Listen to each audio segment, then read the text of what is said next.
So, like I said, today I'm going to be talking about NK cells.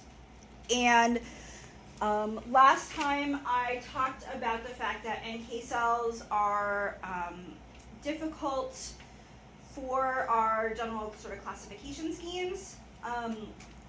And I told you that NK cells have a specific set of receptors on their surface, known as the NK receptors. All of the NK receptors are encoded normally by germline genes. So there's no VDJ recombination going on with our NK cell receptors. These are just normal old proteins encoded by normal old genes. In addition, one other way that this is different than what we see in B cells and T cells is that NK cells can express a combination of their receptors. So if you think about, say, a B cell, we know that because of allelic exclusion, each B cell makes only one B cell receptor and expresses only the one B cell receptor on its surface. Might make many copies, but it's just one receptor specificity. Whereas our NK cells are going to be expressing combinations of many of the NK receptors that we're going to see. This slide, as well as a table that I'm going to show you in a second, tells you the other really important thing to know about NK cell receptors. We can divide up our NK cell receptors into some groups. I'm going to talk about groups of NK cell receptors in a few different groupings today, but in reality, for your purposes, there are really two big groupings that you need to be aware of. Those groupings are that we have some NK cell receptors that are known as activating receptors, and some that are known as inhibitory receptors. And so we're going to see NK activating receptors and NK inhibitory receptors. The difference between them is that if you look at the signaling complex involved in the NK activating receptor, you see that we have this intracellular domain that includes an ITAM, the immunotyrosine-based activation motif. So there's a tyrosine in this yellow box, in this domain, that allows for activating or on signals when these receptors get triggered. Well, if you look at the intracellular portions of the inhibitory receptors, we have a different kind of domain, an ITIM, which is an immunotyrosine-based inhibition motif. This is actually the same motif that's in things like CTLA4. And this turns off the NK cell. So NK cells have these really important sort of on receptors and off receptors. You can also see on this figure that there are sort of different shapes of NK cells, or NK cell receptors that are shown here. Those are different sort of protein classes that the receptors can be a part of. And what you can notice from this is that you've got members of each of the different protein classes that can be either activating or inhibitory. So the little bean-shaped one, well, there's some inhibitory members and some activating members. The green one, there's inhibitory and activating. The yellow one, there's inhibitory and activating. So while yes, we can divide up our NK cell receptors based on kind of protein structure, each type of receptor actually can have some members who are inhibitory and members who are activating. And so this table is actually showing you another way of dividing up NK receptors. Now, instead of showing you inhibitory versus activating, the table is breaking this down into types of proteins. So you can see that there are some members that have a name that start out with NKG2, and then there's NKG2A, and NKG2B, and NKG2C, and NKG2D. Say it's A through D. So that's one group. There's another group that are called the natural cytotoxicity receptors, or NCRs. There are some that are called the KIRs. There are some that are LY49, and then they have a letter. They differ between in which species they're in. They differ in terms of details of their structure. But you can see that we'll deal with ligands later. And you can see that in general, we see both activating and inhibitory members in all of these groups. I'm going to give you some specific examples from the NKG2 group as we go forward today. I will also say a little bit about the KIRs. I will probably mention a couple of proteins, specific examples of the LYs as well, which are mouse only. But I want you to kind of see this, what's going on with all these NK receptors. I already told you that NK cells can express different combinations of receptors. And here you can actually see sections of the chromosome that include NK receptors. It's actually a pretty big section of your chromosome that contain all of these different NK receptor genes. And again, they're just genes. They don't do it BDJ. They don't do anything special. They're just normal little genes encoding normal little proteins. Though there is a rather large section of genome that is devoted to these genes.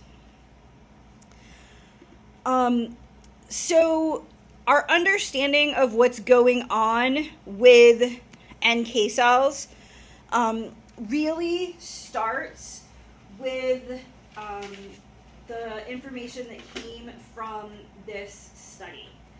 I'm going to I'm going to sort of go through some of the details of what happened in this experiment. I will point out, there are a couple times where you're going to be like, why is she saying that in like full detail? I promise you there's a reason. And I'll try to point out the reason as I go. But if sometimes you're like, why, that she used like twice as many words as she needed for that, there's a reason for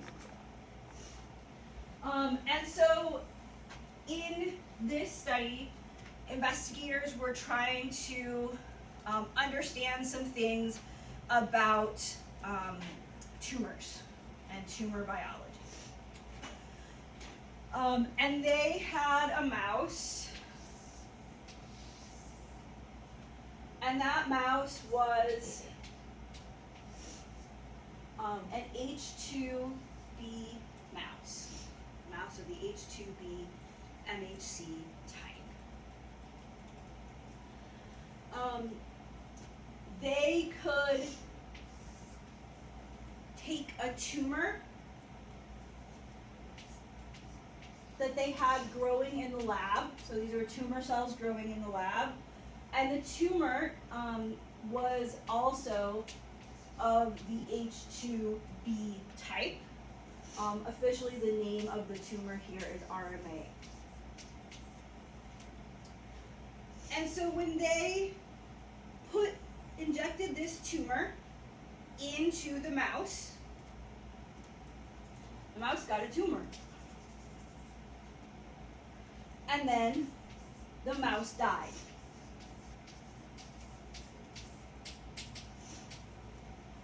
And the mouse died because the tumor lived. One of the places where students get confused sometimes with this experiment is when they're taking their notes, they write lived and died, and they don't write whether it's the mouse that lives or dies or the tumor that lives or dies. And so then they're just like, everything died, what's going on? No, sometimes the mouse dies, sometimes the tumor dies. So you gotta be clear on who's living and who's dying in this experiment. So here the mouse dies because the tumor lives. In a part of the experiment that we're not going to go into a lot of detail on right now because it relates to something we're talking about later, but I will just tell you that if they took the same RMA tumor and they injected that same RMA tumor into an H2D mouse, so a mouse with different MHC, the tumor dies and the mouse lives. And they knew this was somehow related to MHC class 1 and CD8 T cells. And a lot of the details about what's going on here are actually closer to some things that we're going to talk about when we talk about transplantation, so I'm not going to deal with all of the details. Yeah. But like I said, they wanted to understand some aspects of tumor biology. And they knew that these types of things were going on. So they made some mutations in the RMA cells. So they basically made a bunch of RMA cells with mutations. And they made one version that was called RMAS.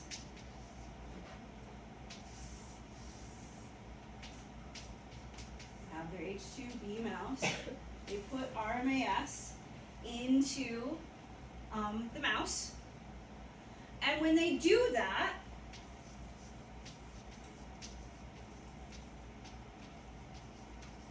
the mouse lives. The tumor dies.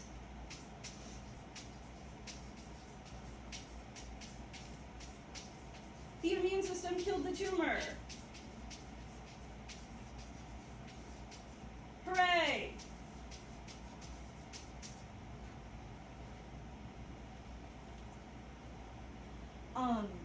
And so they wanted to, they were like, oh, cool, we're going to figure out some really interesting stuff. And they then went back and looked at RMAS cells to figure out, well, what's the mutation? What's this cool, interesting mutation in RMAS cells?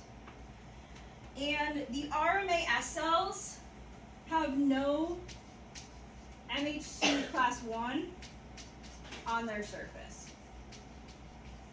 So they had picked up a mutation that made it so MHC class 1 was completely missing from the surface of these cells.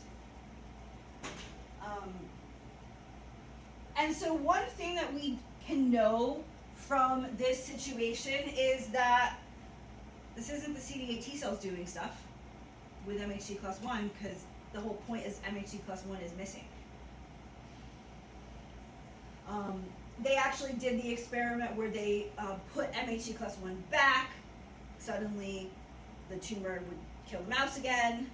And so what they came up with in this experiment was, it seemed to them that if a cell was missing MHC class 1,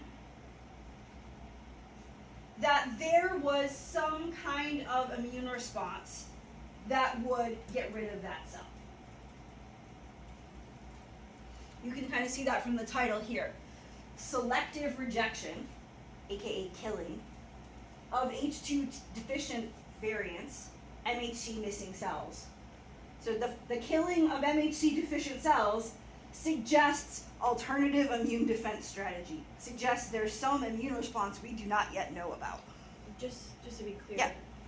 The immune response was killing the tumor cells? Was killing, or it was killing the ones that didn't have the class 1? The tumor cells didn't have the class 1, and so it was killing the tumor cells that were missing the class 1.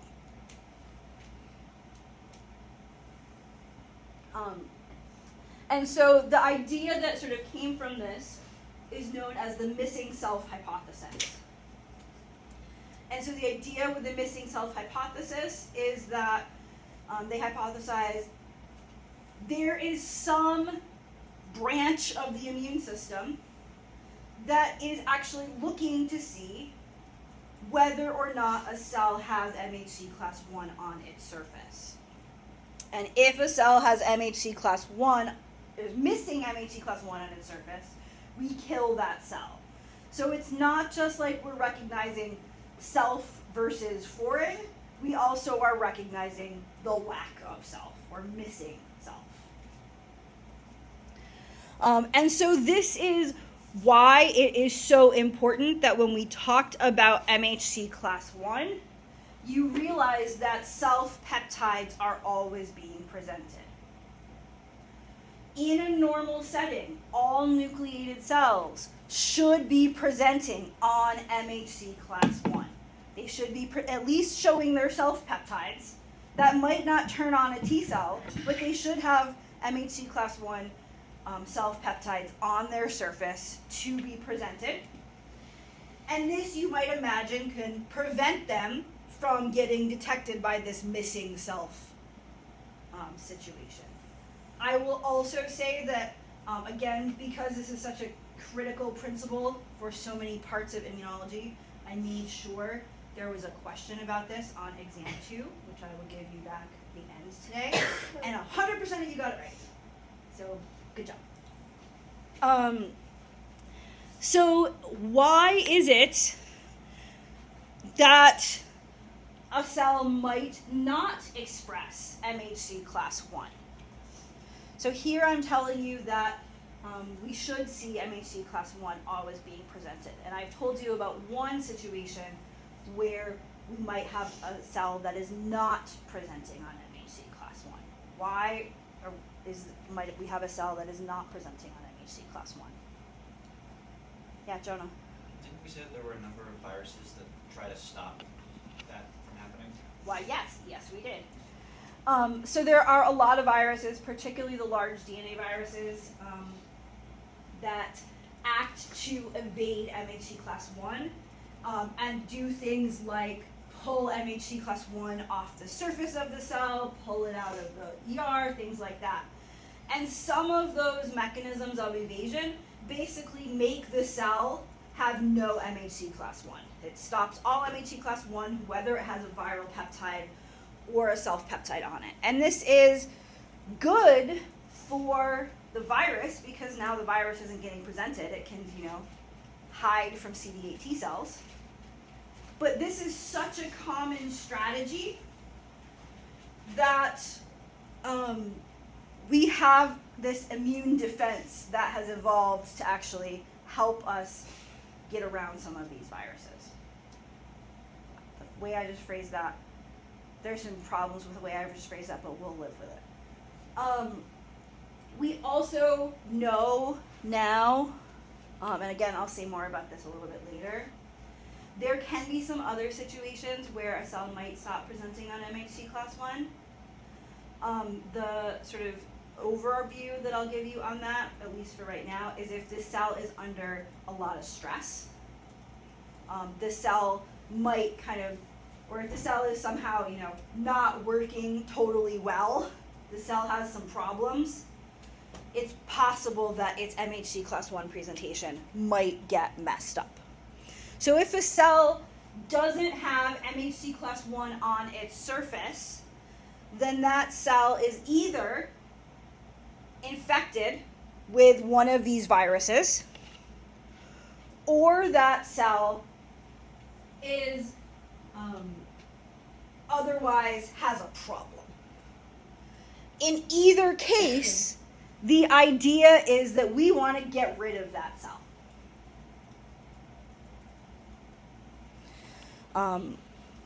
And so the way that this works, what was actually found to be sort of the details of how the missing self hypothesis really works out, is that NK cells, or natural killer cells, have a number of receptors on their surface that are inhibitory cell receptors.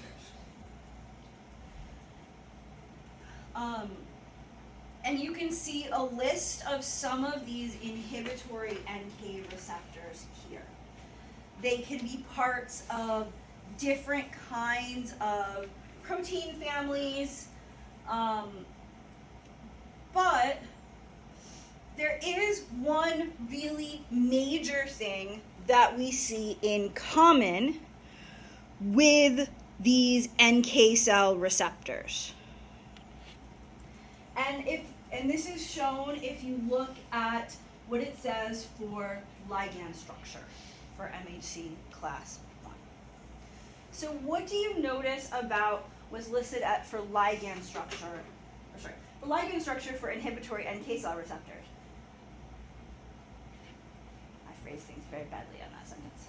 What do you know about the ligand for inhibitory NK cell receptors? Yeah. They're MHC class 1. It's MHC class 1. So what you might imagine, at least for now, will sort of complicate this a little bit on future slides, is that you can imagine that perhaps the NK cell is like ready to go unless it gets an off signal. And the way that it gets an off signal is if it sees MHC class 1. So if the cell is sort of healthy in making its MHC class 1, it can signal to an NK cell, no, I'm good. Don't kill me. Turn off, NK cell.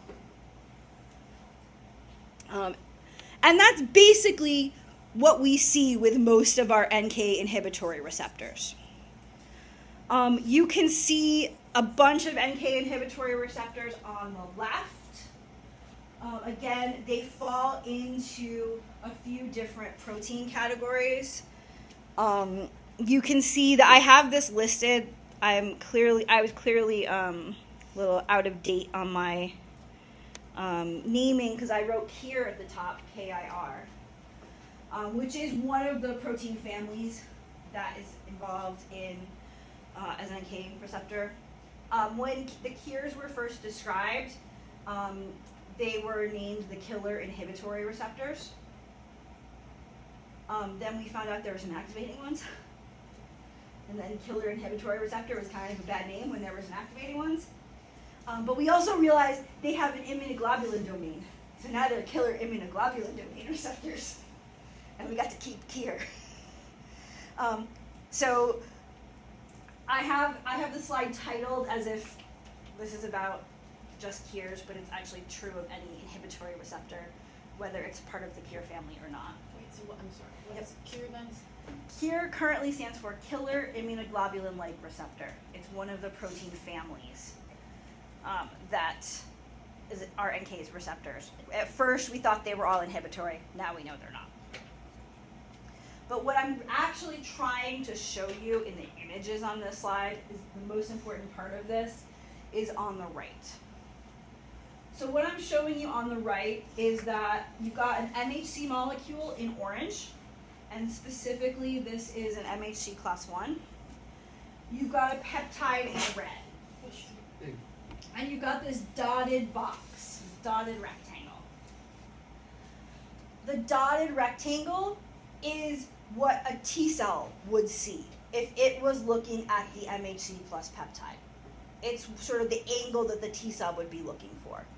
And if you look at that, that angle looks at like the whole peptide and part of the MHC, right? And so if there was a different peptide here, the T cell would actually care.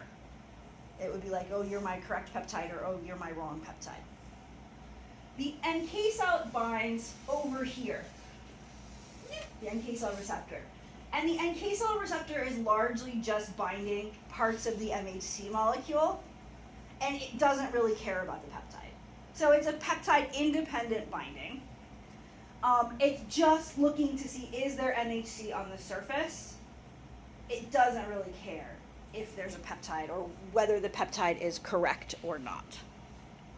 And so overall, when I think about most of our NK inhibitory receptors, I think about binding to MHC class 1. And again, this is sort of how you sense that something is missing, is that the thing that, if it's there, it gives you an inhibitory signal.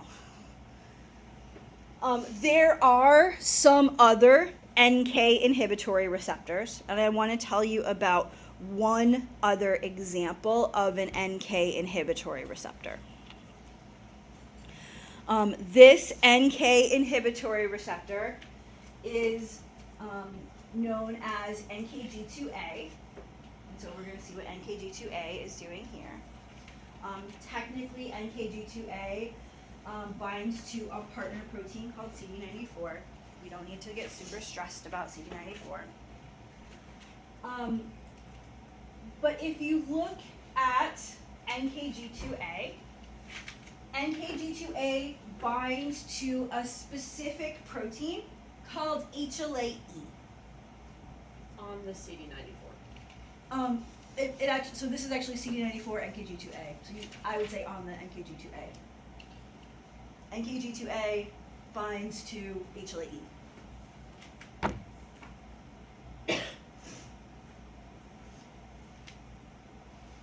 NKG2A is on the NK cell.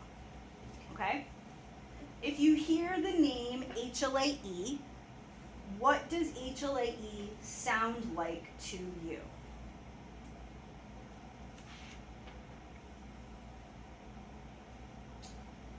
You can even look at the structure and how it's drawn in this picture. And think about what it's drawn like. Yeah, Juliana. It sounds like the MHC2 structure. MHC2? MHC1. MHC1. So HLA-E sounds like it's an MHC class 1 molecule, right? It's got one letter. It even looks like class 1 with a heavy chain and beta 2M. And it is a molecule that is very much like MHC class 1. The difference with HLA-E is that HLA-E only really plays a role with NK cell responses. And the peptide binding cleft of HLA-E only binds one peptide. There's only one peptide that can fit into the HLA-E binding cleft. MHC molecules, just like any protein that is a transmembrane protein, those MHC molecules have to get biosynthesized in the ER. And as a part of getting biosynthesized in the ER, they have to have this little sequence called a leader sequence, also sometimes called the signal peptide, as part of their biosynthesis.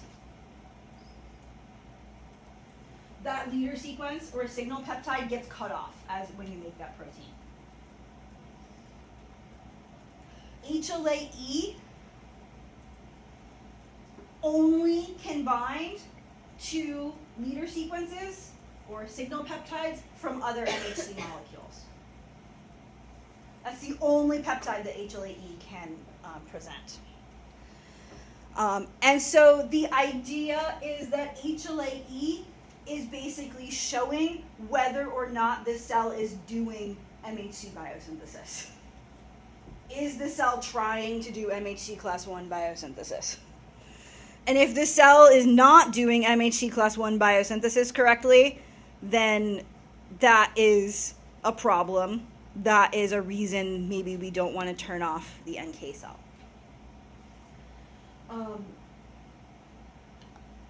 I went back and forth about editing this one other part of the lecture. I took out the specific slides on it, but I will just verbally mention it. There is another MHC class 1 like protein that is really important in inhibiting NK cell responses as well. This MHC class 1 like protein is called HLA-G, just like this one's HLA-E. The reason why I mention HLA-G is that there's one really major place in the body where HLA-G is made. HLA-G is made a ton by the placenta, and it's actually trying to stop mom's NK cells from killing the fetus. And so the placenta, it has a lot of NK inhibitory molecules, HLA-G being the most famous, to make sure that mom's NK cells don't kill the fetus. Because of course the fetus is missing some of mom's MHC molecules. It's got some, but only has half of them. And so we really don't want mom's immune system to kill the fetus. In fact, pregnancy immunology is a fascinating field that's basically like transplant immunology in a lot of ways. And a bunch of this is related to NK receptor activation. And so here you can sort of see what we've talked about so far with NK cells. So normal cells should be expressing MHC class 1 on their surface, which should engage an inhibitory receptor on an NK cell, turn the NK cell off, and make sure there is no NK cell killing. While some kind of cell that has a problem, perhaps that has either that cell has lost class 1 MHC because it's infected with a virus, or that cell otherwise it's not well, so it's lost MHC. Now the NK cell is not getting that inhibitory signal, and so now that NK cell can be killed. So this is one part of the NK cell story, though there is sort of another piece to the NK cell story, helpfully covered here with my excellent artwork by a little white box. So I want us to think about what we have seen about MHC class 1 and all of the cells of the body previously. Which cells of the body express MHC class 1? What? All nucleated cells. So what does that mean?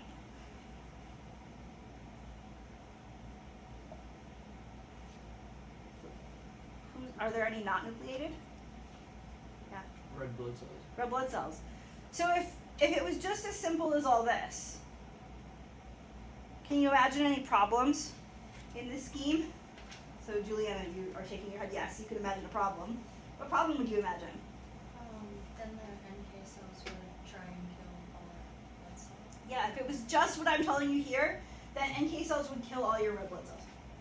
And you're still alive.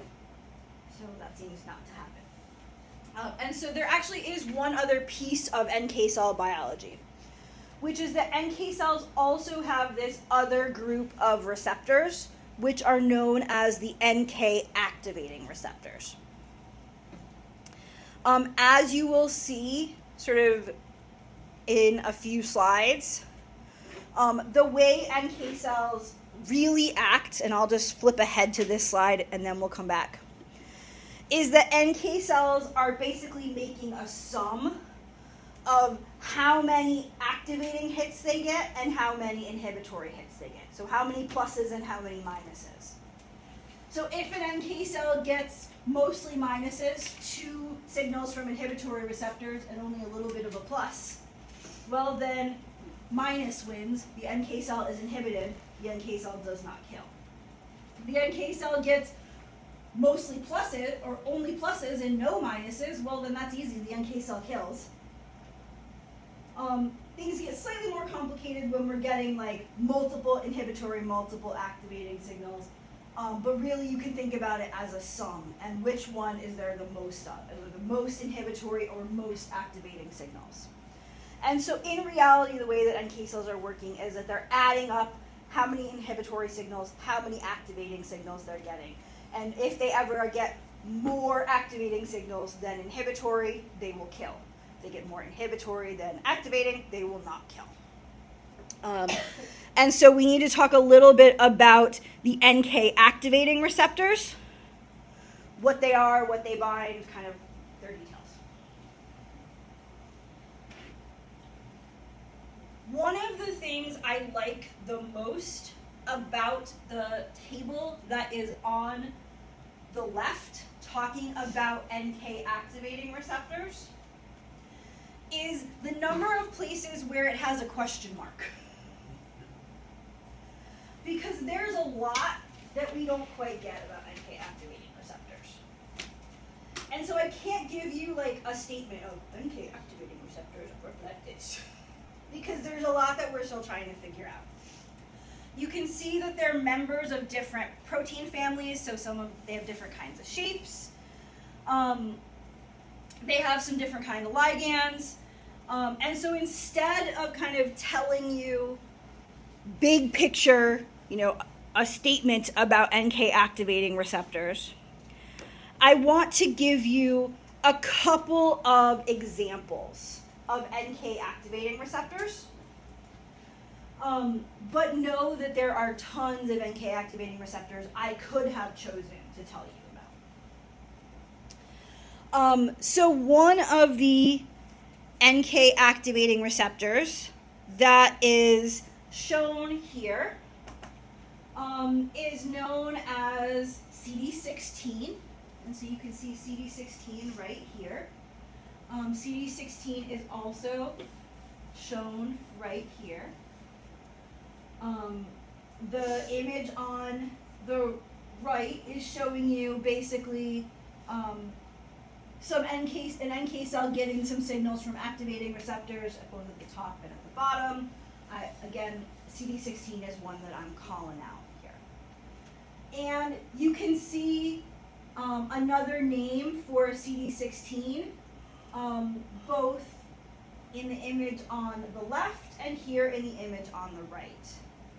So what do you notice is listed about CD16's other name?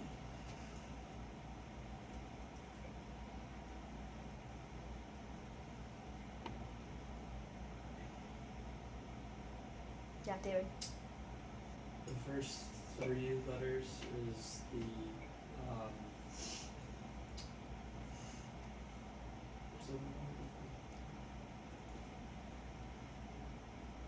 I can't remember, but the extra part What of are the letters? antibody? What are the letters? FC gamma. FC gamma or FCR, right?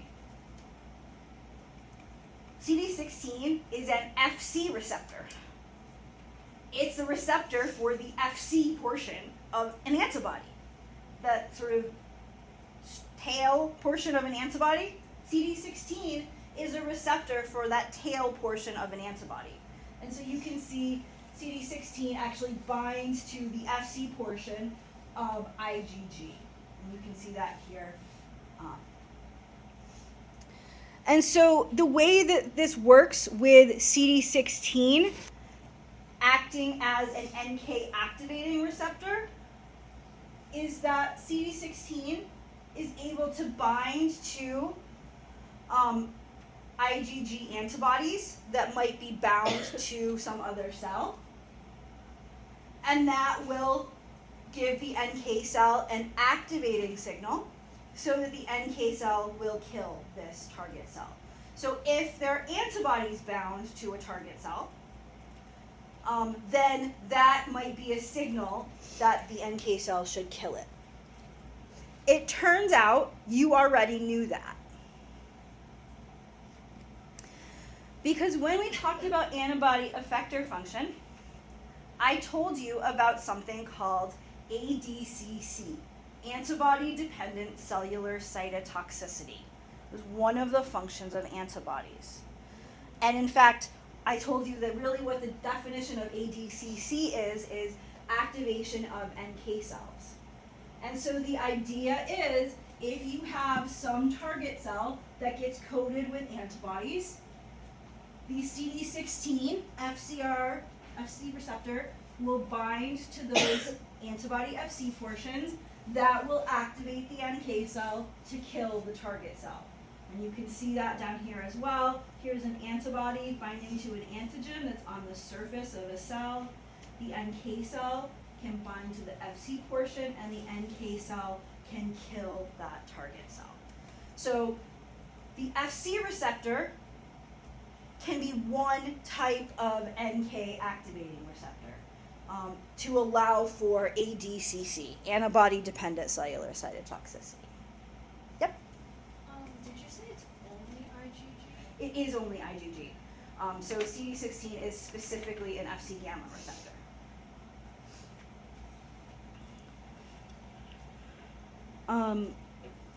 So that's one sort of part of NK activation.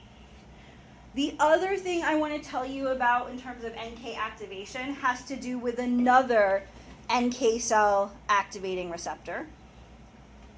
And this NK activating receptor is called NKG2D.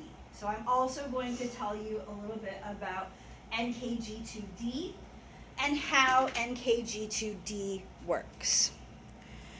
In order to totally explain NKG2D, I first am going to tell you a little bit about the ligands of NKG2D. And so here you can see the ligands of NKG2D. NKG2D has a few options for ligands. I think of it as sort of 3 different options. And these 3 options for NKG2D ligands are MIC-A, MIC-B, and RAET1. And so you can see these 3 options that are the NKG2D ligands. And so I've already told you that NKG2D is a protein that is an NK receptor, that's specifically an NK activating receptor. So if the cells start making one of these ligands, that means that they are going to turn on an NK cell and potentially get killed. And so we also might think about, well then, why would a cell ever start making these? What is the point of these proteins? When are these proteins made? And what we have observed is that these proteins are made when the cell is under cellular stress. So when the cell is under stress, perhaps it is infected with a virus that's like taking it over and not letting it do its normal cell stuff. Perhaps that cell is a tumor cell and is trying to divide really fast. Perhaps that cell has some other problem. Whenever a cell has a problem, whenever a cell is undergoing cellular stress, that cell will start making MIC-A, MIC-B, and RAET1. And so now, here we can see an example where we have a cell that is infected by a bacteria. That is stressful for the cell because its nutrients are getting stolen.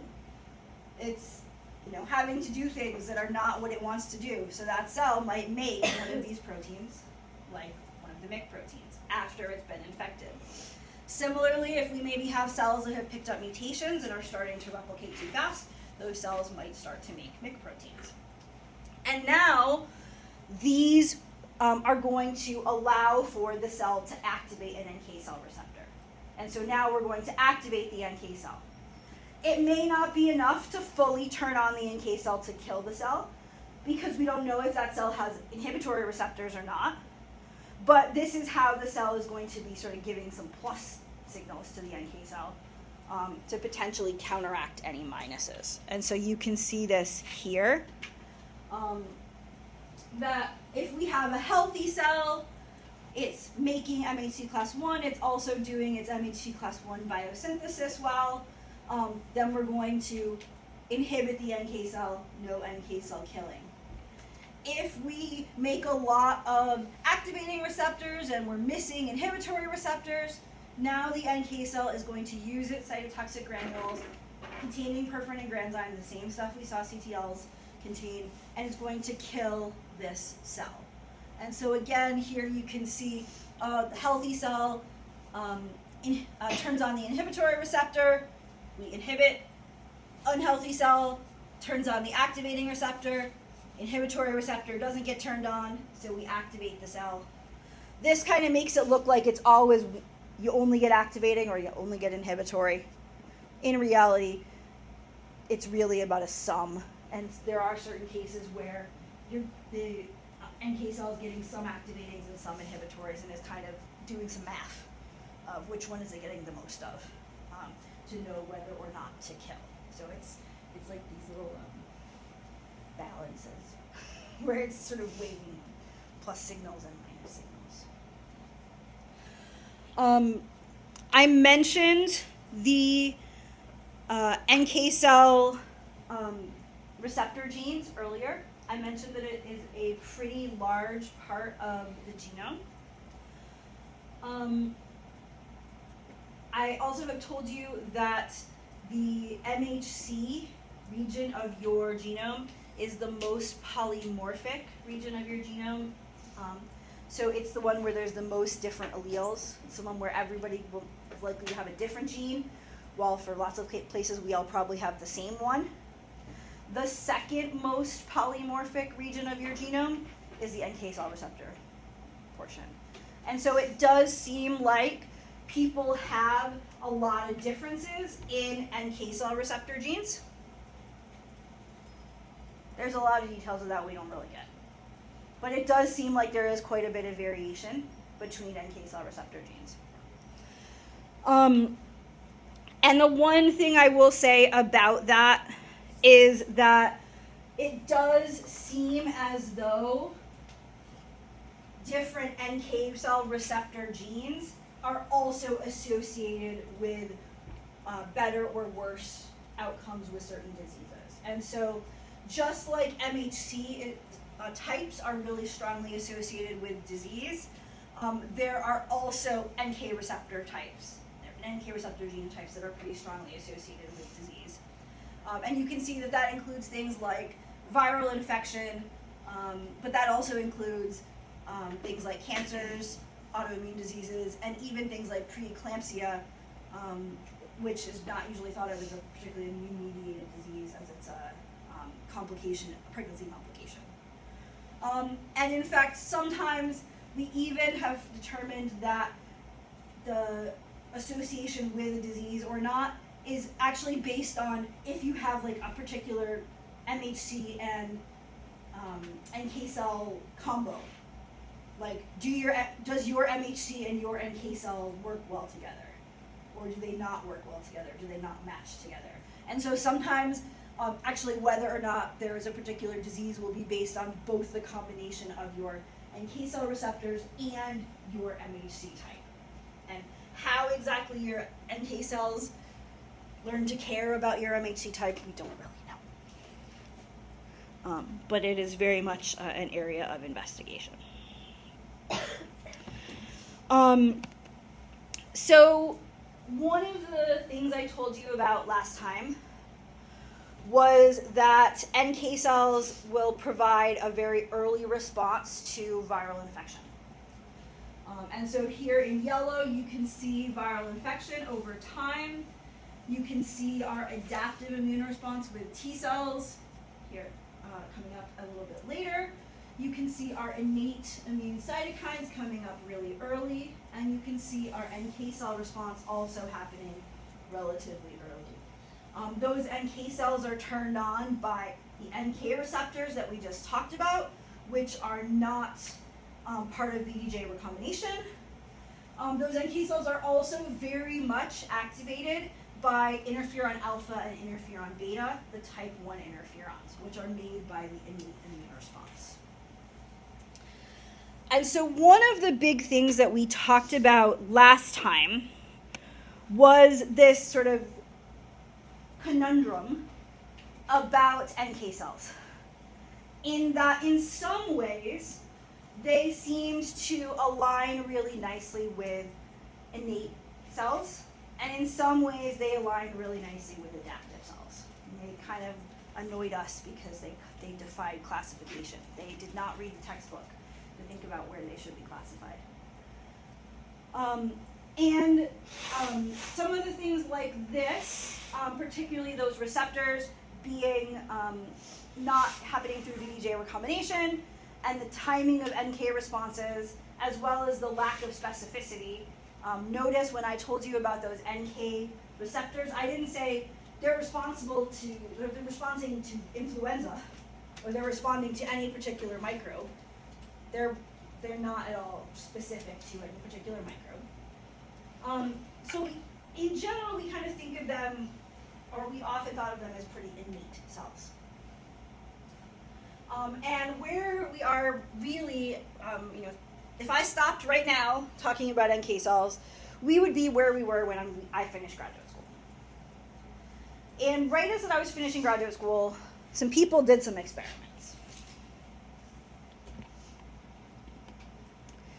And they did some experiments like what is shown here, where they had some cells that were infected with a particular virus called ACMV. and they put some NK cells with the infected cells. And when they did that, they found that the NK cells proliferated and expanded, sort of like clonal expansion that we've seen before. And then they had a contraction phase, and the NK cells that were present at the end had changed. They had improved their ability to do stuff. Now they were experienced NK cells. And what does that sound like to you?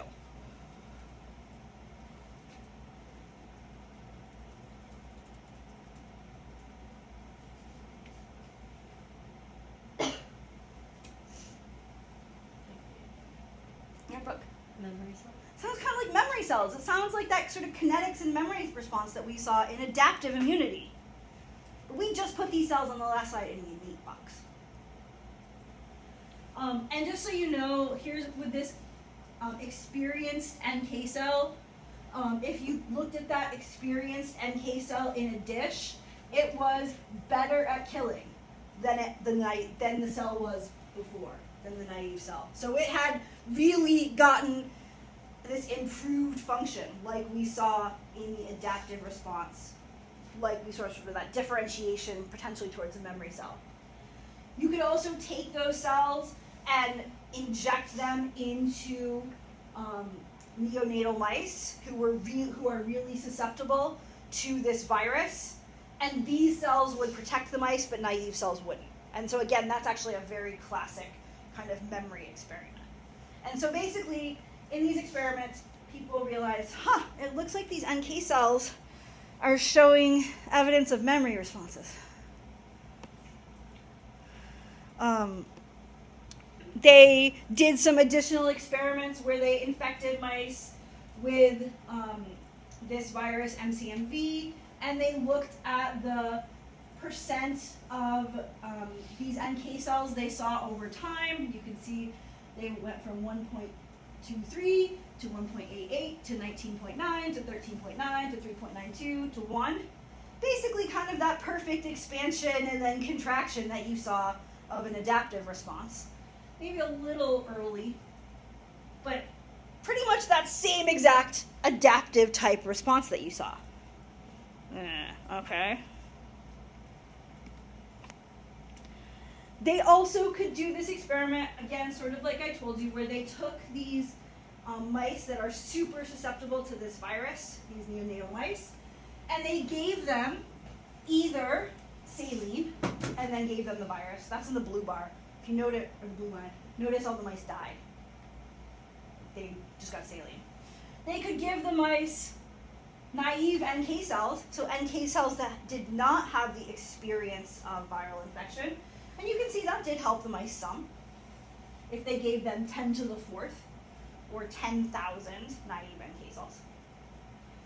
They could give the mice 10 to the 5th or 100,000 naive NK cells. That helped the mice a little more. Or if they gave them 10 to the 4th or 10,000 of the memory NK cells, look how well those memory NK cells worked compared to the same number of naive NK cells. So these cells are definitely better cells. Basically, by every experiment they could do, they could find that these NK cells would get experience after responding to a particular microbe and would start to show this kind of memory response. And so it was described that there was this phenomenon of NK cell memory, where our NK cell can kill infected cells, but also can proliferate into effector cells, contract, make memory NK cells that can act a little bit better. And so the idea sort of at that time was that we had to revise our model of what was going on with NK cells a little bit. So originally, we said, well, we've got our myeloid cells making our innate immune responses pretty early after infection. And then the NK cells make their response a little bit later. and then we make our primary B and T cell response. And then if we get infected again, the myeloid response is still early, it looks the same. NK response still early, looks the same. B and T cell response, this is drawn terribly. This should look way better, way bigger. Only it looks a teensy bit bigger here, but it should look way bigger. And really, we're like, oh, so it seems like NK cells are actually maybe acting a little more like the adaptive response in making these better responses later on to infection. And some people called this, and I listed here as NK memory. Sort of the idea for a long time was that we call it NK memory. But it was sort of weird because it's not like antigen-specific memory. Remember, the NK cells all have like a ton of different receptors on them. It's not as if, an NK cell has gotten a pat on the head and said, you're a good NK cell. You need to make a clone army of yourself. It's not a clone army kind of memory situation like with B cells and T cells. It's like the NK cell itself was changed by the experience. It wasn't that its later generations were changed, like it itself was altered by the experience. You can think of many ways we are changed by our experiences. If I go into sort of molecular genetics details, in fact, what we see in these NK cells is that they've had massive changes to their chromatin in terms of which genes are accessible, what kind of transcription they can do, all kinds of things. So we have this incredible epigenetic change to this cell in terms of chromatin availability. It's not about we made a clone army of this NK cell. It's that this individual NK cell who has gone through the experience of seeing antigen now has made epigenetic changes. And like I said, call it NK memory. It was a thing. And you can also remember that I was sort of like, we sort of have this problem of are NK cells adaptive cells or innate cells? And you can imagine this idea of NK memory makes our life even more complicated. In the time since then, we found out that NK cells are not the only complicated cells. We have learned that in the lymphoid lineage, there are a whole bunch of complicated cells. So I kind of said the lymphoid cells are cells of the adaptive immune system. And if you actually go back to lecture 2 where I showed you this exact slide, those asterisks were there. Because there are some of these other weirdo cells that also are coming from the lymphoid lineage. And now we know that NK cells are just sort of one example of these other weird cells. These cells we now know are called ILCs, or innate lymphoid cells. And so they come from the lymphoid lineage, but they actually have more innate types of responses. They tend to respond in an antigen non-specific way towards different microbes. And you can also see, here I'll show you, there's an NK cell.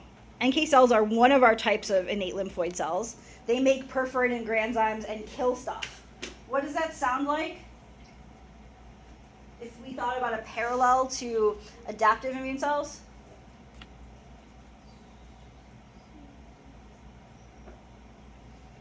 Yeah, Jonah. CTLs, right? The NK cells are kind of like an ILC, an antigen-independent version of CTLs. We've also got these other ones, ILC 1, 2, 3, all of that.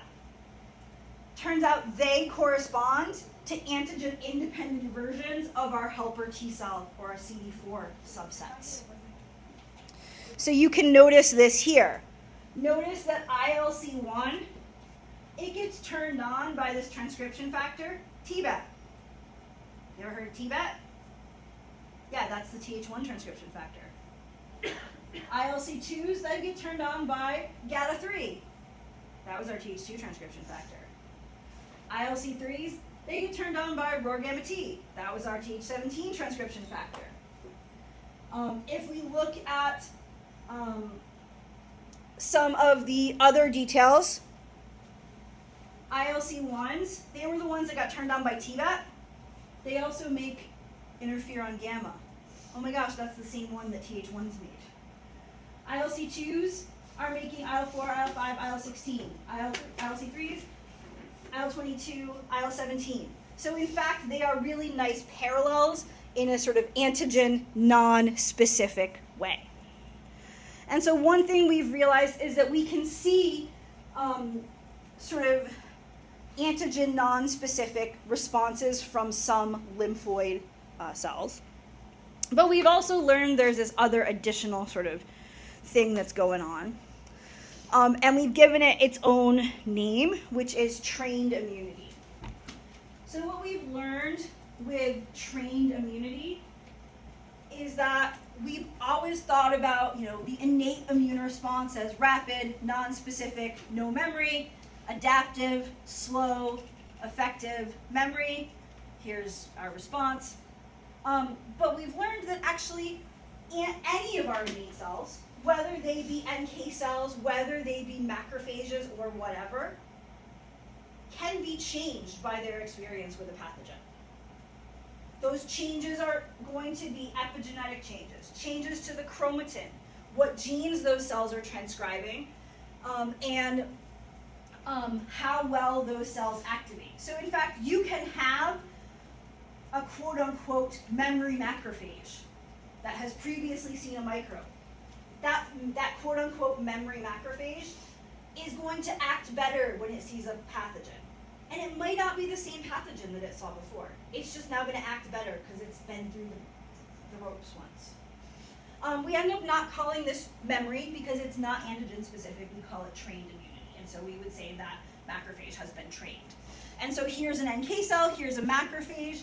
After infection, in fact, you can see any of these innate cells have enhanced function because they are now trained cells. And you can see sort of this idea here. With my trained cell, I'm really seeing a lot of changes at the chromatin in terms of how easy it is for that cell to be signaled. It tells them what's going on with that signal and things like that. And in fact, we now think that trained immunity, NK cells, and this whole branch of innate immunity probably evolved before adaptive immunity. It was probably the thing we had first, and then we got adaptive immunity later. So we think of it like trained immunity is copying adaptive immunity. Well, no, actually probably adaptive immunity copied trained. Because we see things like trained immunity in plants and invertebrates as well as invertebrates. There are even some situations where people are thinking about ways to use trained immunity to help different immune responses. So for example, there's some idea of if we have a pathogen where we don't have a good vaccine, can we give you some other vaccine to get your macrophages turned on? So that at least for a couple weeks you've got some trained immunity, so that you're protected for at least a short period of time. One thing that people argue we don't actually understand is how long does it last? And so would we have to give it to you a week before you got the other infection or something else like that? We don't know. There are a lot of questions. I could go on and on about questions about trained immunity, but we're still trying to figure that out. On Wednesday, I'm going to talk about, peripheral tolerance. And remember, on Friday, we're going to talk about that paper. So make sure you read the paper and talk to it.